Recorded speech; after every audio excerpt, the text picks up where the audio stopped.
नमस्ते साथियों, मैं आपके बीच संजय राज सिंघानिया, समाज सेवी, बुंदेलखंड उत्तर प्रदेश से। मैं सभी भारत देश के नागरिकों को ये बताना चाहता हूँ, मैं नरेंद्र मोदी कहते हैं 140 करोड़ जनता मेरा परिवार है। नरेंद्र मोदी जी, मैं 140 करोड़ देशवासियों में हूँ मैं, पर आपका परिवार नहीं हूँ। क्यों? झूठ बोलने वाला व्यक्ति का कोई परिवार नहीं होता है, और झूठ बोलने वाला व्यक्ति हमको पसंद नहीं है, और झूठ बोलने वाले व्यक्ति से हम रिश्ता नहीं रखते, ना वो हमारा परिवार का हिस्सा होता है। दूसरी बात मैं आपको बता दूं, नरेंद्र मोदी ने कहा कि अगर कांग्रेस की सरकार आई तो महिलाओं के मंगलसूत्र छिन जाएंगे। नरेंद्र मोदी जी, मैं आपको बता दूं, आपसे पहले 70 साल कांग्रेस ने शासन चलाया है, सरकार चलाई है। कितनी महिलाओं के मंगलसूत्र छिन गए। और रही बात, आप मंगलसूत्र की बात कर रहे हैं, आपने अपनी खुद की बीवी का मंगलसूत्र नहीं संभाल के रख पाया, आपने अपनी खुद की बीवी को नहीं रख पाया, और आप ज्ञान दे रहे हैं जनता को कि महिलाओं के मंगलसूत्र छिन जाएंगे।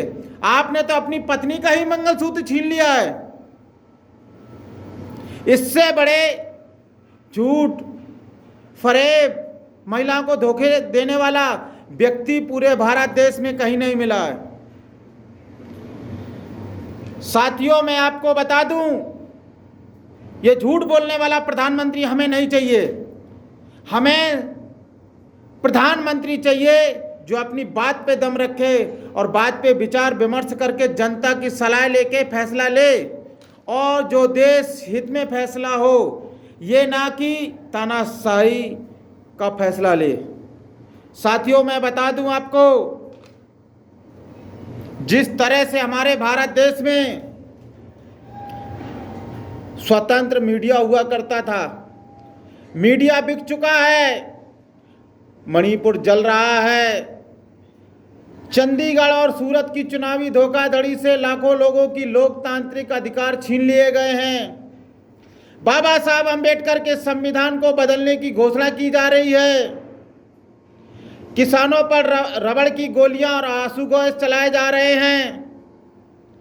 हमारे ओलंपिक पहलवानों को एक बलात्कारी के खिलाफ प्रदर्शन करने पर पीटा जा रहा है। विपक्ष नेता जैसे कि अरविंद केजरीवाल और हेमंत सोरेन को बिना किसी सबूत पे जेल पे डाला जा रहा है। मैं बता दूं कि हमारे भारत देश में सुप्रीम कोर्ट के जज भी दबाव में हैं।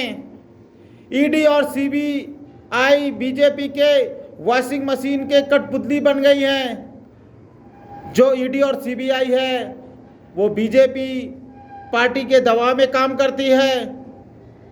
बलात्कारियों पर माला पहनाकर उनको स्वागत किया जा रहा है। भारत के इतिहास में सबसे बड़ा घोटाला इलेक्ट्रॉनिक बॉन्ड घोटाला जनता से छिपाया गया 2,60,000 करोड़ का घोटाला हुआ है। साथियों, ये बता दूं मैं, बीजेपी गौ माता का प्रचार करती है। जो यूपी में गौ तस्करी करने वाली जो कंपनी है, उस कंपनी ने बीजेपी को 250 करोड़ का चंदा दिया है। ये बीजेपी सरकार तानाशाही सरकार है। तुम मुझे चंदा दो, मैं तुम्हें धंधा दूं। अब हमें लड़ाई लड़ना है, और हमें जो वोट देना है 2024 में, हमें वोट देना है संविधान बचाने के लिए। हमें वोट देना है महिला सुरक्षा के लिए।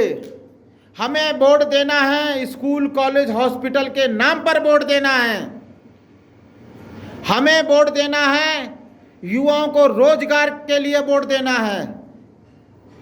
हमें वोट देना है, लोकतंत्र व्यवस्था बचाने के लिए वोट देना है।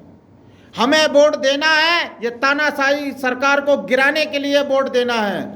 हमें वोट देना है, ये अवसरवादी स्वार्थी समय के साथ चलने वाले नेताओं को धक्के मार के बाहर निकालने के लिए वोट देना है। इस समय आपको पहचान आ गया होगा।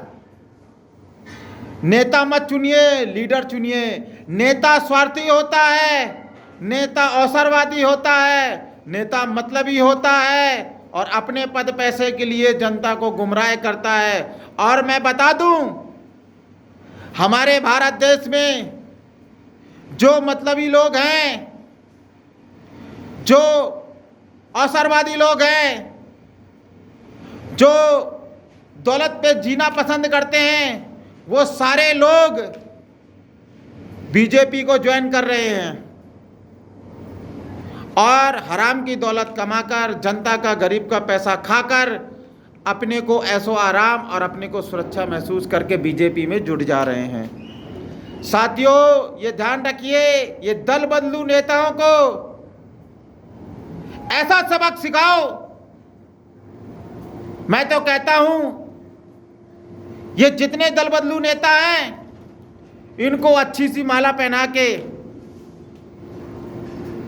मुंह काला करके गांव में घुमाना चाहिए, शहर शहर घुमाना चाहिए मतलबी लोगों को।